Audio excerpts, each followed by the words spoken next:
আজকে যে ভিডিওটা শেয়ার করছি সেটা দেখে টকপ্রেমী মানুষদের না মাথা খারাপ হয়ে যায়, কারণ আমার তো মাথা খারাপ হয়েই যায় এটা দেখলে।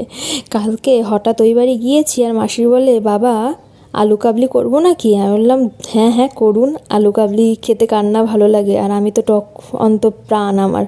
যাই হোক, মাসি তাড়াতাড়ি আলুগুলো সিদ্ধ করে কেটে দিলেন আর মশলা করে নিলেন। মশলার মধ্যে ছিল হচ্ছে শুকনো লঙ্কা, কালো জিরে, সাদা জিরে আর জোয়ান।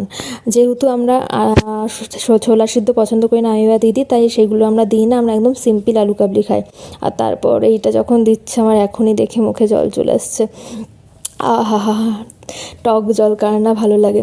যাই হোক, এইগুলো আমি অল্প অল্প দিয়ে ভিডিও করছিলাম, তাই অল্প অল্প দিয়ে মিক্স করব, কিন্তু তারপর আসলভাবে মাসি মাখবে। সেই মাখাটা যা খেতে হয়েছিল না কালকে, মনে হচ্ছিল তো পুরো বাটিটা ধরেই আমি খেয়ে নিই, কিন্তু অতটা খাওয়া তো শরীরের পক্ষে ভালো না।